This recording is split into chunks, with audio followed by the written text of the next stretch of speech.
I watched and or listened to a video called One Progressive versus 20 Far-Right Conservatives featuring Mehdi Hasan.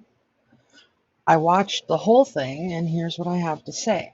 While I watched this entire debate with a heavy heart, what I saw wasn't just political disagreement. It was a flood of disinformation, historical revisionism, and dangerous rhetoric that threatens the foundations of democracy itself.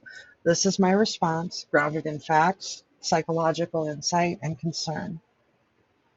The debate analyzed herein highlights deeply worrying views and arguments, showcasing factual inaccuracies, constitutional disregard, ideological extremism, and psychological biases.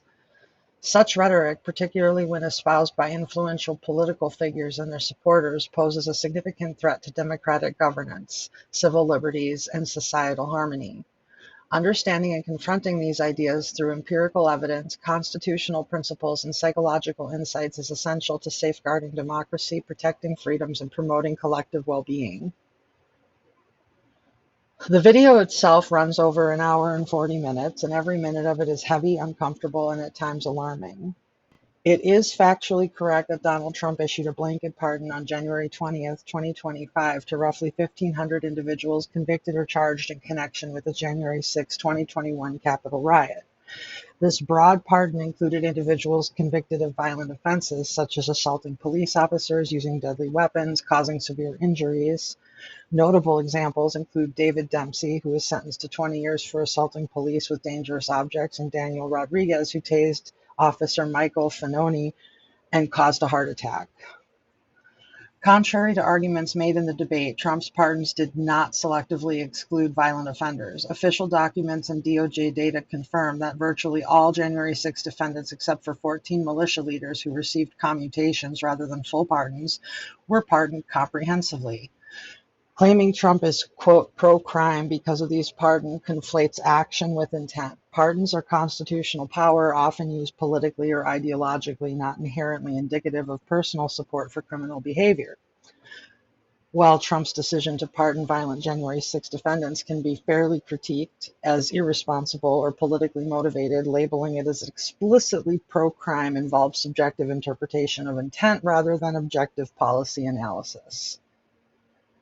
However, the emotional and moral outrage expressed towards pardoning violent offenders, particularly those harming law enforcement officers, is valid. The visceral reactions are psychologically understandable given the intense visual and emotional trauma associated with the Capitol attack.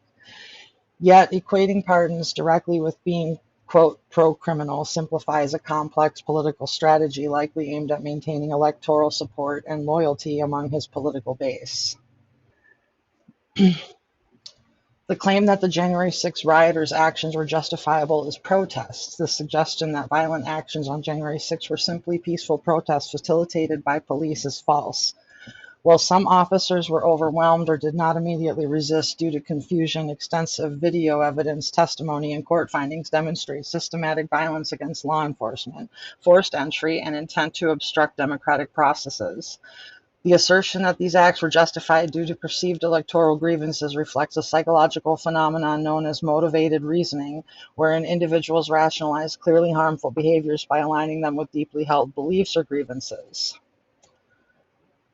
They draw comparisons to the Black Lives Matter protests and crime. A debate participant attempts to equate January 6 violence with Black Lives Matter protests, suggesting selective outrage. However, these are fundamentally different events in scope, nature, and intent. Most Black Lives Matter protests were documented as peaceful, 93% of them according to Harvard data, focusing on racial justice and police accountability despite isolated incidents of violence. January 6, on the other hand, involved coordinated political violence aimed explicitly at overturning a democratic election. Psychological biases like false equivalency and whataboutism are evident in attempts to minimize January 6 by invoking unrelated events. Then there's the disturbing attempt to claim that white Americans are, quote, the real Native Americans. The debate participant arguing that white settlers from the 1500s are, quote, Native Americans is demonstrably incorrect and historically inaccurate. Native Americans, or indigenous peoples, are defined as the original inhabitants of the Americas before European colonization, who have distinct histories, cultures, and rights recognized internationally and within the United States. The claim ignores the well-documented history of European colonization, displacement, and genocide of indigenous populations. Psychological analysis suggests that this claim reflects a desire to legitimize ownership or dominance through historical revisionism, a tactic frequently employed in extreme nationalist and supremacist ideologies.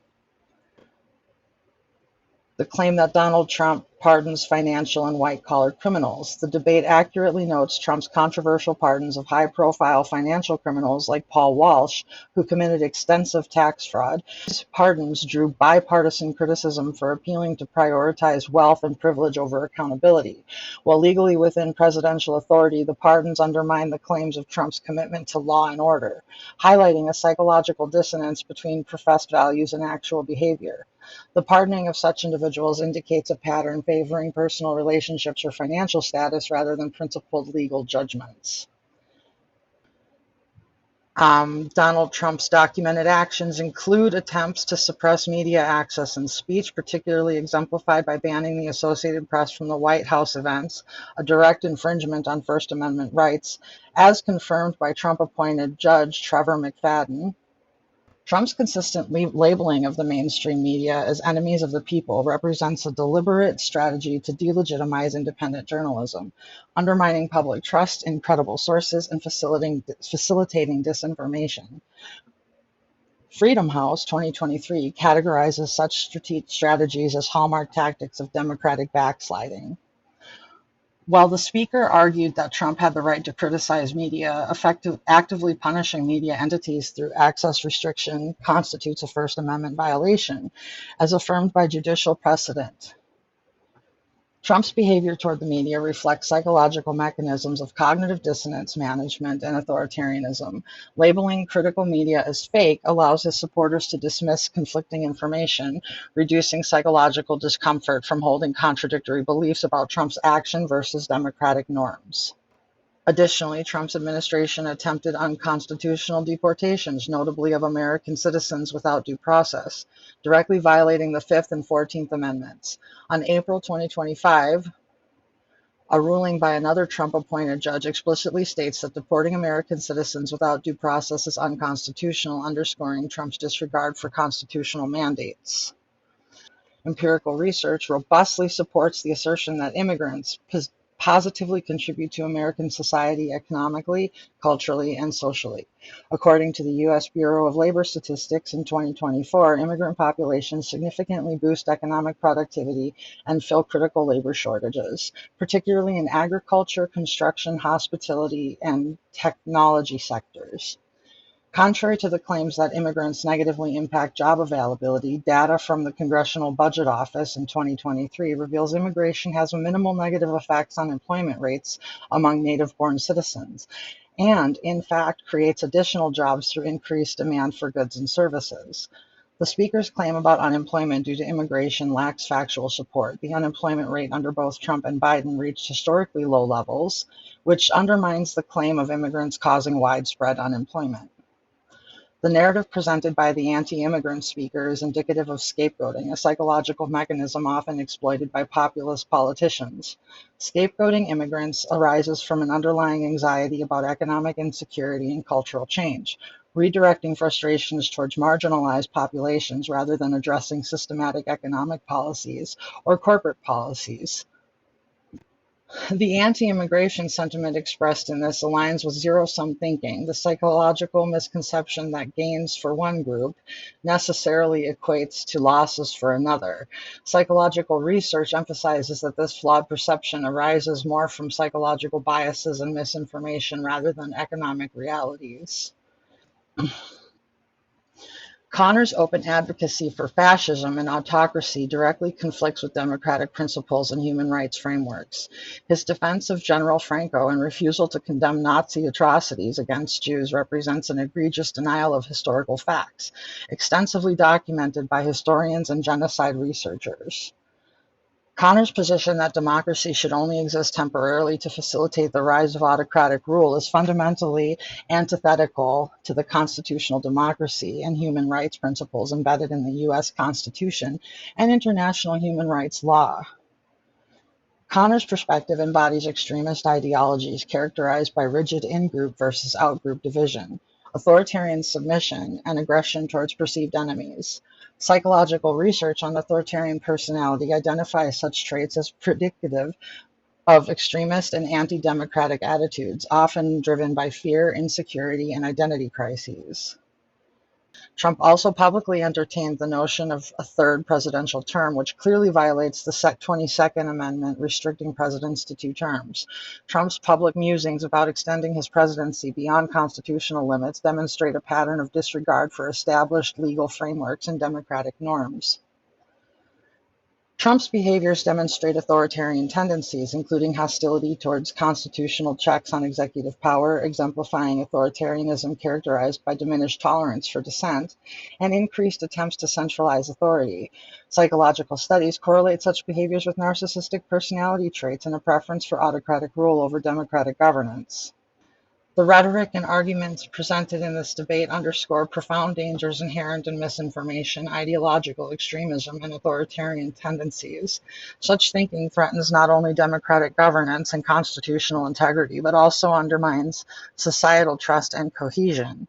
It is imperative that society remains vigilant, informed, and critically engaged in safeguarding democracy, protecting freedoms, and promoting collective well-being against such divisive and factually unsupported narratives.